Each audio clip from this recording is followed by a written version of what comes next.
नमस्कार, आप देख रहे हैं न्यूज़ वन इंडिया। मैं हूं आपके साथ राजेश कुमार और बड़ी खबर के साथ शुरुआत, जहां एशिया कप में भारत और पाकिस्तान आज आमने सामने हैं और मुकाबला जारी है। भारत ने टॉस जीतकर पहले बल्लेबाजी का फैसला लिया।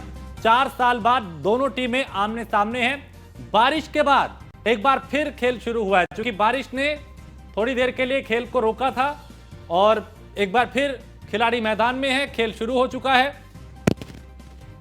तो भारत पाकिस्तान क्रिकेट मैच को लेकर पूरे देश में काफी उत्साह है और खेल प्रेमी भारत की जीत की कामना कर रहे हैं। तो भारत पाकिस्तान क्रिकेट मैच को लेकर पूरे देश में खिलाड़ियों में उत्साह, लोगों में उत्साह और एशिया कप में भारत और पाकिस्तान के बीच यह महामुकाबला जारी है। तो भारत ने टॉस जीतकर पहले बल्लेबाजी का फैसला लिया और वैभव हमारे खेल संवाददाता इस पर ज्यादा जानकारी के साथ। वैभव, ये महामुकाबला आज जारी है। पहले बारिश ने जरूर खलल डाला, लेकिन एक बार फिर दोनों टीमें खेल के मैदान पे। बिल्कुल राजेश, आपको बताना चाहूंगा जिस तरीके से अभी भारत ने टॉस जीता और पहले बैटिंग का फैसला किया है और रोहित शर्मा और शुभमन गिल लगातार 4 ओवर तक टिके रहे, लेकिन बारिश ने एक बार फिर से मैच में खलल डाला और कुछ देर बाद अभी मैच दोबारा चालू हुआ। और एक बड़ी खबर मैं अपने दर्शकों को बता दूं कि रोहित शर्मा जो है बोल्ड हो गए हैं और रोहित शर्मा के रूप में भारत का पहला विकेट गिर गया है। शाहीन शाह अफरीदी ने अपनी खतरनाक गेंदबाजी से एक बार फिर से सबको चौंकाया है। उन्होंने लगातार 2 आउट स्विंग मार के अगली इन स्विंग एक गेंद फेंक कर रोहित शर्मा को क्लीन बोल्ड कर दिया है। तो कहीं भारत अभी 15 रन पर 1 नुकसान पर है। विराट कोहली आ चुके हैं मैदान पर और शुभमन गिल भी लगातार जूझ रहे हैं पाकिस्तान के गेंदबाजों से। राजेश, लेकिन वैभव, आज तो बहुत बड़ी उम्मीद थी रोहित शर्मा से, उनका बल्ला नहीं चला, शुरुआती झटका भारत को। बिल्कुल राजेश, रोहित शर्मा हमेशा से बड़े मैच के प्लेयर माने जाते हैं और भारत पाकिस्तान जो एक हाई वोल्टेज मैच माना जाता है अपने आप में, इतने बड़े प्लेटफॉर्म पे आकर रोहित शर्मा का ना चलना एक बहुत बड़ी असल में फिटनेस भी वजह हो सकती है। रोहित शर्मा काफी अच्छे बड़े प्लेयर माने जाते हैं और आज उनका ना चलना अपने आप में एक बहुत बड़ा सवाल भी खड़ा करता है, क्योंकि आने वाले समय में भारत को विश्व कप भी खेलना है। भारत में ही विश्व कप हो रहा है, रोहित शर्मा के पास टीम की कमान है। ऐसे में रोहित का यहाँ विफल होना एक बहुत बड़ा जो है खतरा मंडराता दिख रहा है भारतीय टीम पर। ऐसे में वैभव, चूंकि हम शुरू से इसी बात का जिक्र कर रहे थे कि भरोसा था उनको, अगर वो टारगेट कर रहे हैं तो फिर मैच में चुनौतियां बहुत है। बिल्कुल राजेश, देखिए शुरू से पाकिस्तान क्रिकेट का अगर इतिहास में देखा जाए तो पाकिस्तान में हमेशा से एक बॉलरों ने कहर बरपाया है। पहले शोएब अख्तर थे, चाहे इमरान खान की बात कर लीजिए। आज फिर अभी आप देख सकते हैं, अभी सिर्फ नसीम शाह और शाहीन शाह अफरीदी ने ही गेंदबाजी की है। हैरिस रॉफ तो अभी गेंदबाजी में आए भी नहीं है। आपने चौथा ओवर देखा होगा कि लगातार इन स्विंग आउट स्विंग मार के नसीम शाह ने शुभमन गिल को काफी परेशान किया है और चौथा ओवर जो है पूरा मेडन गया था। राजेश, चलिए, बहुत शुक्रिया वैभव जानकारी के लिए। तो अभी भारत को शुरुआती झटका लगा है। रोहित शर्मा के रूप में वो बोल्ड हुए हैं, पैवेलियन लौट चुके हैं और विराट कोहली अब क्रीज पे हैं। लेकिन भारत को आज के इस महामुकाबले में बहुत उम्मीदें और खेल प्रेमी इसी बात की कामना कर रहे हैं कि आज का मुकाबला भारत जीते, क्योंकि जब भी भारत और पाकिस्तान आमने सामने होते हैं तो वो फिर सिर्फ क्रिकेट का मैच नहीं, बल्कि एक तरीके से वो ग्राउंड जो है वो एक तरीके का दोनों टीमों के बीच में युद्ध होता है और उसको जीतने के लिए दोनों तरफ से जी तोड़ मेहनत की जाती है, कोशिश की जाती है। तो एशिया कप में भारत पाकिस्तान के बीच मुकाबला जारी है। भारत ने पहले टॉस जीत के बल्लेबाजी का फैसला लिया। 1984 में भारत की 84 रनों से जीत हुई। एशिया कप में भारत पाकिस्तान के मैच के अगर नतीजों पर नजर डालें तो 1988 में भारत 4 विकेट से जीता। 1988 के एशिया कप में भारत ने मुकाबले को अपने नाम किया था। 1995 में पाकिस्तान की 97 रनों से जीत, यानी इस मुकाबले को पाकिस्तान जीत गया था और फिर 1997 के मैच का कोई रिजल्ट नहीं निकला, यानी ये ड्रॉ हुआ था। तो एशिया कप में कब कब दोनों टीमें आमने सामने आई और कौन जीता? सन 2000 में पाकिस्तान की 44 रनों से जीत हुई, यानी पाकिस्तान ने इस मुकाबले को अपने नाम किया था और 2004 में पाकिस्तान 59 रनों से जीता। तो 2008 में भारत 6 विकेट से जीता। 2008 में भारत ने अपने नाम इस मुकाबले को किया, पाकिस्तान को पराजित किया और इसके बाद 2010 में टीम इंडिया की 3 विकेट से जीत हुई। और अब खबर दिल्ली से, जहां G20 को लेकर दिल्ली में तैयारियां तेज हैं। G20 सम्मेलन में शामिल होने आ रहे हैं जो बाइडेन और 7 सितंबर को भारत आएंगे अमेरिकी राष्ट्रपति जो बाइडेन के स्वागत के लिए दिल्ली पूरी तरह से तैयार है, सुरक्षा के पुख्ता इंतजाम हैं और इंतजार कुछ खास मेहमानों का किया जा रहा है और उन खास मेहमानों में अमेरिका के राष्ट्रपति जो बाइडेन का नाम सबसे ऊपर। तो 7 सितंबर को भारत आएंगे अमेरिकी राष्ट्रपति जो बाइडेन और जो बाइडेन के स्वागत के लिए दिल्ली पूरी तरह से तैयार है।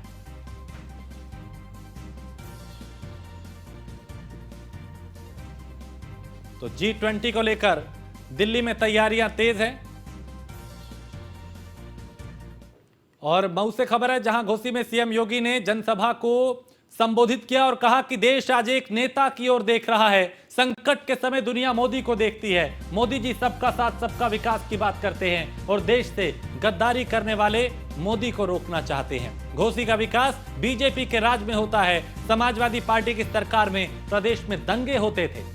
दंगा करने वाले जिंदगी की भीख मांग रहे हैं, सीएम ने कहा, और कब्जा करने वालों के लिए बुलडोजर तैयार है। पहले अल्पसंख्यकों को मकान क्यों नहीं मिला, ये सीएम ने सवाल उठाया। पीएम मोदी गरीबों के मसीहा हैं और कोरोना काल में कांग्रेस सपा नेता घरों में छिपे थे। कोविड काल में पीएम मोदी पीछे नहीं हटे। ये तमाम बातों का जिक्र उस वक्त किया गया जब वो यहां पे सभा को संबोधित कर रहे थे।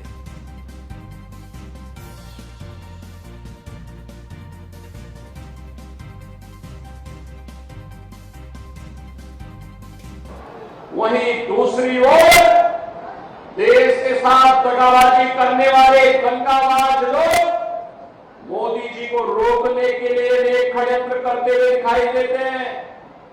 लगातार षड्यंत्र करते हैं। देश में अराजकता अफवाह फैला करके अव्यवस्था पैदा करने का प्रयास करते हैं और उन्हीं स्थितियों में भाइयों बहनों हमें घोसी के इस उपचुनाव में आपके बीच में आना पड़ा है। घोसी का यह उपचुनाव महत्वपूर्ण है। भाइयों बहनों, घोसी के इस उपचुनाव के महत्व को वही समझ पाएगा जिसने 2005 में मऊ के दंगों को नजदीक से महसूस किया होगा। याद करिए 2005 में तत्कालीन समाजवादी पार्टी के नेतृत्व में सरकार चल रही थी और दंगाबाज और माफिया असला लहराते हुए कहीं यादवों की हत्या कर रहे थे, कहीं दलितों की हत्या कर रहे थे। तब न सपा की सरकार उन माफियाओं का कुछ कर पाई थी और न ही कांग्रेस के मुंह से कोई गोली निकल रही थी। तब गोरखपुर में मैं सांसद था और तब इन दंगाबाजों के खिलाफ लड़ने के लिए मैं ही गोरखपुर से चला था।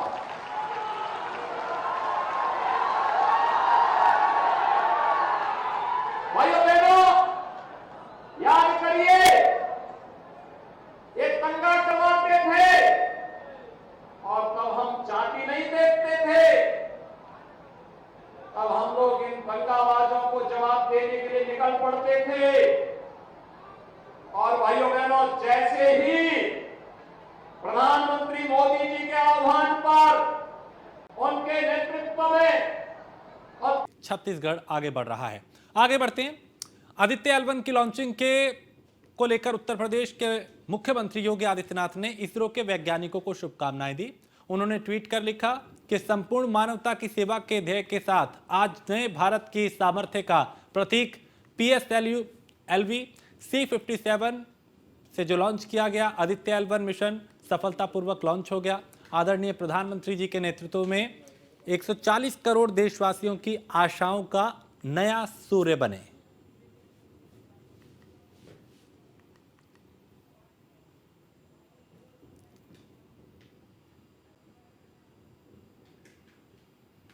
तो सीएम योगी ने इसरो के वैज्ञानिकों को शुभकामनाएं दी, चूंकि आज इसरो ने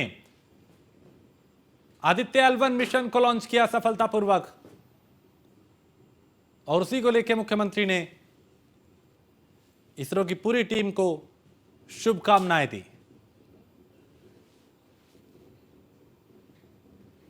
तो ये चंद्रयान की कामयाबी के बाद ये नया मिशन, तो मुख्यमंत्री ने लिखा कि संपूर्ण मानवता की सेवा के ध्येय के साथ आज नए भारत के सामर्थ्य का प्रतीक आदित्य L1 मिशन सफलतापूर्वक लॉन्च हो गया। आदरणीय प्रधानमंत्री जी के नेतृत्व में 140 करोड़ देशवासियों की आशाओं का नया सूर्य बने। और कानपुर पहुंचे deputy CM Brajesh Pathak. Aditya L1 की लॉन्चिंग पर वैज्ञानिकों का अभिनंदन किया और डिप्टी सीएम ने उन्हें शुभकामनाएं दी। एक देश एक चुनाव को लेकर भी बयान दिया और कहा कि देश हित में सही फैसला।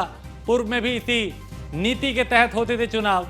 सपा मुखिया अखिलेश यादव पर भी प्रतिक्रिया दी और अखिलेश यादव को जनता हर चुनाव में नकार रही है, इस बात का जिक्र किया।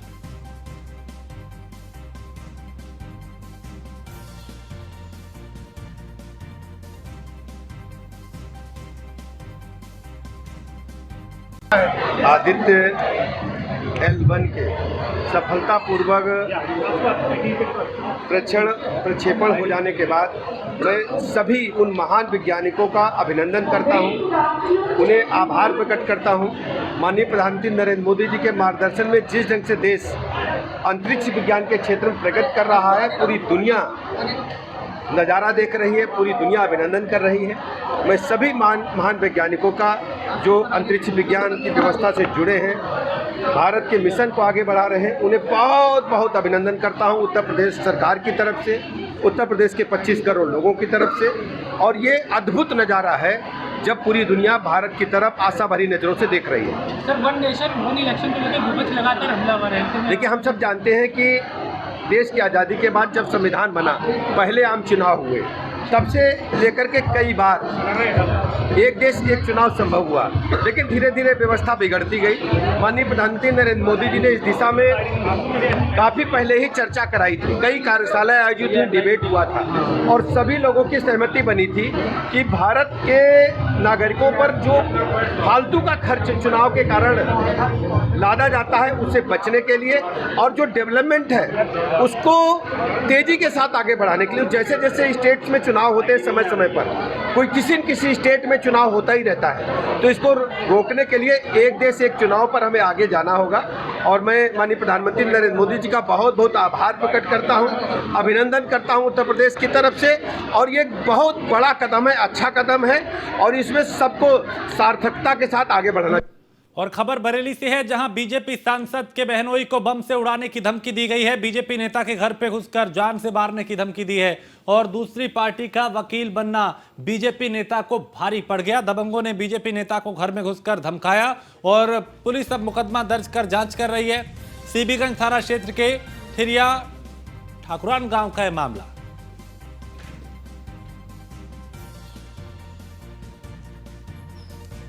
तो दबंगों ने बीजेपी नेता को घर में घुसकर धमकाया, जान से मारने की धमकी दी।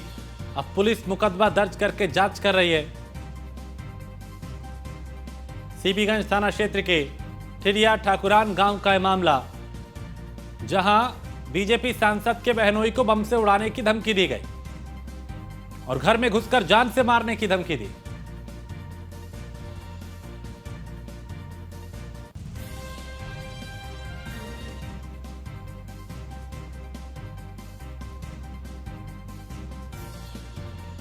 तो पुलिस फिलहाल मुकदमा दर्ज करके मामले की जांच कर रही है, आरोपियों की तलाश कर रही है। सीबीगंज थाना क्षेत्र के ठिरिया ठाकुरान गांव का मामला, जहां बीजेपी सांसद के बहनोई को ही बम से उड़ाने की धमकी दी गई। अभिषेक बरेली से हमारे संवाददाता इस पे ज्यादा जानकारी देंगे। अभिषेक, जान से मारने की धमकी बीजेपी सांसद के बहनोई को? जी, आपको बता दें, ये पूरा मामला थाना सीबीगंज क्षेत्र के ग्राम खिरिया ठाकुरान गांव का है, जहां पर बीजेपी नेता जो कि सांसद हैं धर्मेंद्र कश्यप, उनके बहनोई वहां पर रहते हैं, जो कि पेशे से वकालत करते हैं। वहीं दूसरी पार्टी के वो वकील हैं।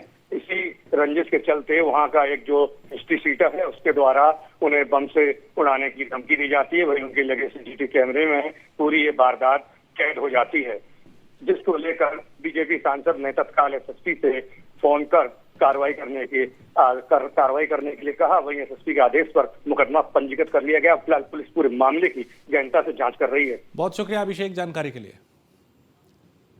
अगली खबर सिद्धार्थनगर से है, जहां सीएमओ कार्यालय का एक मामला सामने आया है और खबर चूंकि सिद्धार्थनगर से है, यहां पर सीएमओ कार्यालय का एक मामला सामने आया, जिसमें चूंकि अधिकारी जो हैं वो पैसों की मांग कर रहे हैं, जिसमें सीएमओ बीके अग्रवाल और नोडल अधिकारी के बीच बातचीत होती हुई दिखाई दे रही है। और 5 लाख रुपए की रिश्वत का जो मामला है वो सामने आया है। तो सीएमओ कार्यालय से रिश्वत का वीडियो वायरल हो रहा है। हाँ, वो वीडियो मेरे भी संज्ञान में आया है और इसके लिए हमने चिकित्सा अधिकारी सीएमओ साहब से स्पष्टीकरण मांगा है और सीडीओ साहब को इसका जांच अधिकारी नियुक्त किया गया। संपूर्ण प्रकरणों की जांच करके एक विस्तृत जांच रिपोर्ट सौंपेंगे और उसके बाद शासन में इन सभी डॉक्टरों के ऊपर कार्रवाई के लिए लिखा जाएगा।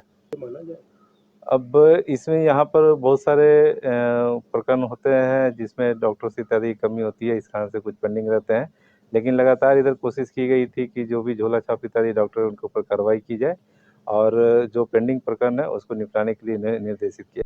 रजिस्ट्रेशन के लिए ऑनलाइन अप्लाई किया था, तो सीएमओ साहब के यहाँ जब सारे हमारे पूरे डॉक्यूमेंट जितने भी अस्पताल चलाने के लिए मानक होना चाहिए सारे डॉक्यूमेंट क्लियर हैं। सारे डॉक्टर का बोल था मैंने सीएमओ साहब से फेस कराया और सारे का बोल थे एफिडेविट का बोल सीएमओ ऑफिस में मैंने दे दिया है। जब मैं रजिस्ट्रेशन के लिए सीएमओ साहब के पास गया तो उन्होंने 5 लाख रुपये का डिमांड किया। उसके बाद में हमने पैसा देने से इनकार किया तो दबाव बना के उन्होंने 1 लाख रुपये हमसे ले लिया। उसके बाद में उन्होंने 1 महीने का लाइसेंस जारी किया, जो कि 1 महीने के लाइसेंस जारी ख़त्म होने के बाद में फिर मैं आगे बढ़ाने की तिथि की सीएमओ साहब से, तो फिर उन्होंने पैसे का डिमांड किया। पैसा ना देने की वजह से उन्होंने आगे की मतलब रजिस्ट्रेशन की प्रक्रिया नहीं चालू की और उसके बाद में सीएमओ ऑफिस में जाने के बाद में 4 महीने से लगातार हमको सीएमओ ऑफिस का चक्कर काटना पड़ रहा है और जाने पे हमको भगा दिया जा रहा है, अभद्रता से व्यवहार की जा रही है। रजिस्ट्रेशन सद्दाम, इस पे ज्यादा जानकारी हमारे संवाददाता देंगे। सद्दाम, ये सीएमओ कार्यालय से रिश्वत का एक वीडियो वायरल हो रहा है, क्या हकीकत है इसकी? बिल्कुल, देखिए आजकल सिद्धार्थनगर जिले का जो सीएमओ कार्यालय है वो चर्चाओं में है।